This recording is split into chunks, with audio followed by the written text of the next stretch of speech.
We often hear the two camps of audiophiles who believe in just trusting your ears, and the folks who are into measurements who are all about objective measurements. And what I find interesting is that sometimes what I think is happening is the audiophiles will say, hey, there's a speaker that has a nice on-axis response and I don't like it. Or here's a speaker that has a wonky on-axis response and I really like the sound. And what I think is actually happening is they're focusing on the wrong metric. Of course, having an on-axis flat response is a good thing, but now that we have DSP and ways to EQ the system, what I tend to look for is the early reflections directivity index. I've made a video previously about directivity index and how it relates to the physical characteristics of a speaker, specifically the drivers that are used, how far they're spaced, the shape of the enclosure, and even the crossover points used. Because it's a physical characteristic, that means that those are things that cannot be fixed with EQ. So they have to get it right out of the box. And so what I believe is happening in this debate between listening with your ears and trusting your ears versus the objective measurements is they're looking at just different sets of metrics. If they were to look at the on-axis, yeah, we might disagree. But if you look at the early reflections directivity index, what you might find is these speakers that have maybe not so good of an on-axis response actually have a very nice directivity index. And the reason I think that's the most important is because the directivity will give you the best idea of how a speaker will sound to a human in a typical room. So I've searched through hundreds of speakers to find the one with the best directivity index at the lowest possible price. I looked at the site spinorama.org, sifted through, and what I found was this gem in the Polk XT20. Now I've watched some reviews on it and people seem to be somewhat impressed with it, but they didn't seem very impressed with the high frequency response, and I could understand why. When I first listened to it, it just had too much high frequencies. And what that ended up doing was it fatigued my ears to the point where I just did not hear any extra detail because it was just overloaded with lots of treble. That's kind of counterintuitive to what I would expect. Usually what you're expecting is more treble, more detail, but in my case, what I found was with equalization, I was able to lower the treble and I was actually able to hear more detail because of that. So on-axis response aside, let's take a look at the directivity index. Look at this right here. Look at how smooth that is. Compare that to many other speakers and you'll find that there are much more expensive speakers that don't have directivity indexes that look as smooth as this does. So what we're trying to prove in this video is that you can buy $250 Polk speakers, EQ them, and they will outperform much more expensive speakers. You may already know about my app called Magic Beans, which is for speaker response correction. And here's the response of the Polk speaker after Magic Beans. So you can see that near field is much more neutral, which means it's more accurate compared to how it was prior. So for comparison, here's the Arendal 1723 THX Bookshelf S. These sell for about $1,650, and so about 6.5 times more expensive than these Polks. Looking at the on-axis response, you can see that the Arendal looks pretty good, but also has boosted high frequencies. I chose this for comparison because this one also has very good directivity. I did an A/B comparison between the Arendal with no EQ versus the Polks with Magic Beans EQ, and what I found was that the Polks were more efficient by about 3 decibels. So I didn't have to turn them up as loud as I had to turn up the Arendals, which is a surprise to me because typically the bigger speaker is usually more efficient. The other thing that was obvious is the Polk just naturally has more bass extension. So with the Magic Beans EQ, it was able to tame some of the resonances internally in the cabinet, but also the resonances with the room itself. Now, keep in mind that we can also apply correction to the Arendal speaker, but still it doesn't have as much bass response as the Polks. They're still less efficient, but what you get with the Arendals is just a nicer build quality, the aesthetics. Overall, you can tell it's a more expensive speaker with a magnetic grille. Just overall, it's a better package. So how do you apply this DSP? First, you're gonna need a calibrated mic. You can start off with something inexpensive like the Dayton Audio IMM6. That's about 25 bucks, but you will need something like this Apple dongle that's $8 just to make sure that it's compatible if you have USB-C. If you don't have a way to DSP your speakers, you might want to look at something like the Mini DSP 2x4 HD. That sells for about 260 bucks. I know some people might say, hey, the Mini DSP is 260 bucks, and then they gotta buy the speakers that are 250 bucks, so the DSP is more expensive than the speakers.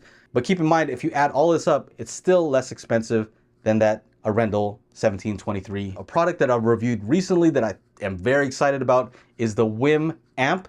And it's because that already has 10 bands of parametric EQ built into it. I'm assuming in a week or so, they will have the ability to apply 10 bands for left and right channels independently.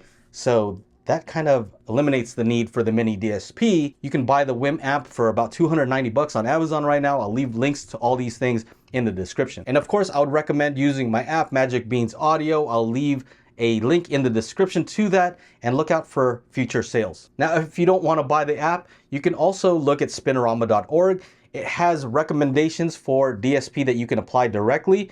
And I think that that's good because that's based on the anechoic measurements. Now, what it won't do that Magic Beans can do is if there's variation from speaker to speaker, sometimes that happens, or depending on where you place the left speaker or the right speaker, it may interact with the room differently. The measurements on Spinorama are based on just anechoic measurements, meaning it doesn't have any idea what your room is doing. So it's a great place to start, way better than nothing, but I think Magic Beans can still do a better job. So I had my wife listen to these, I listened to them, and what was obvious is the Polk just had more deep bass extension.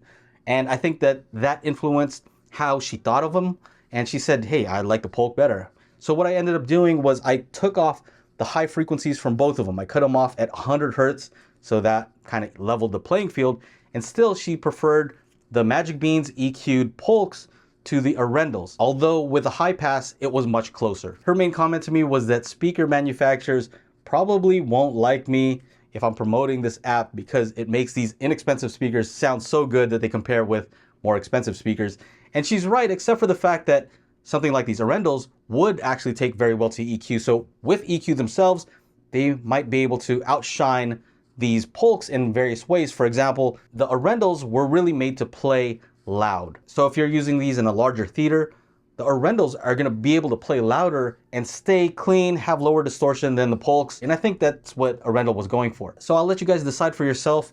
Here are some sound demos.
I gotta get to the scene, oh, I gotta get to the bag now. I can't be chasing on these, they getting they feeling and dragged down. I gotta get to the scene, oh, I gotta get to the bag now. I can't be chasing on these, they getting they feeling and dragged down. I can't be chasing on these, they getting they feeling and dragged down. I gotta get to the scene, oh, I gotta get to the bag now. I can't be chasing on these, they getting they feeling and dragged down. I can't be chasing on these, they getting they feeling and dragged down. If you don't have any speakers and you need some, maybe try out these Polk XT20s. If you already have a bunch of speakers and you're just curious to see how good these can sound, go for it.